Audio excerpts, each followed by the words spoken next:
ముందుగా మేషరాశి.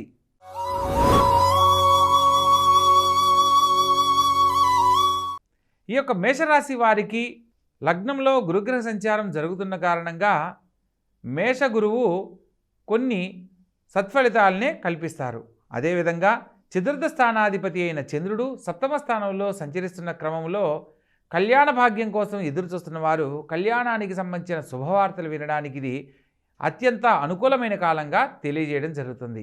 అదేవిధంగా అష్టమ స్థానంలోకి మారుతున్న చంద్రుని కారణంగా ముఖ్యమైన విషయాలలో ఈరోజు కొంత అస్వస్థత ఏర్పడడానికి అవకాశం ఉంటుంది.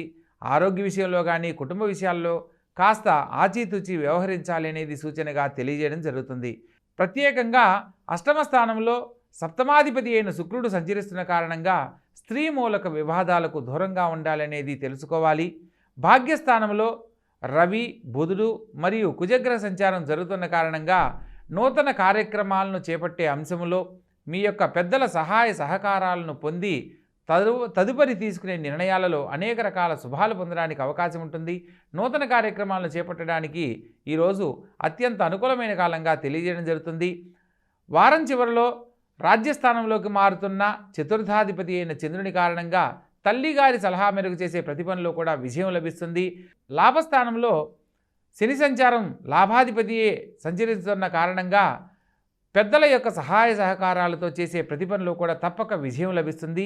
వ్యయస్థానంలో రాహుగ్రహ సంచారం జరుగుతున్న కారణంగా ముఖ్యమైన విషయాలలో ప్రతి పనిని ఆలోచించి ఆచితూచి వ్యవహరించేలా నడుచుకోవాలి.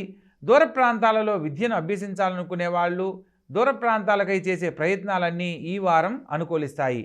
మొత్తం మీద ఈ రాశి వారికి అష్టమ స్థానంలో చంద్ర శుక్రులు సంచరిస్తున్న కారణంగా ముఖ్యమైన విషయాలలో స్త్రీ మూలక వివాదాల నుంచి బయటపడేందుకు శుక్రగ్రహానికి సంబంధించిన పరిహారాలు తప్పనిసరిగా ఆచరించాలి. ప్రత్యేకంగా లక్ష్మీదేవిని ఆరాధించే అంశంలో వెన్న మరియు పంచదారను నివేదన చేసి గనక ఆరాధించినట్లయితే అన్ని రకాల సంపూర్ణమైన ఆరోగ్యాన్ని పొందుతూ స్త్రీ మూలకంగా శుభం జరగడానికి, అనవసరమైన ఖర్చులను అధిగమించి ఆర్థిక లాభం చేకూరడానికి అవకాశం ఏర్పడుతుంది. కాబట్టి తప్పనిసరిగా ఆచరించండి, ఆనందకరమైన జీవితంలో జీవించండి.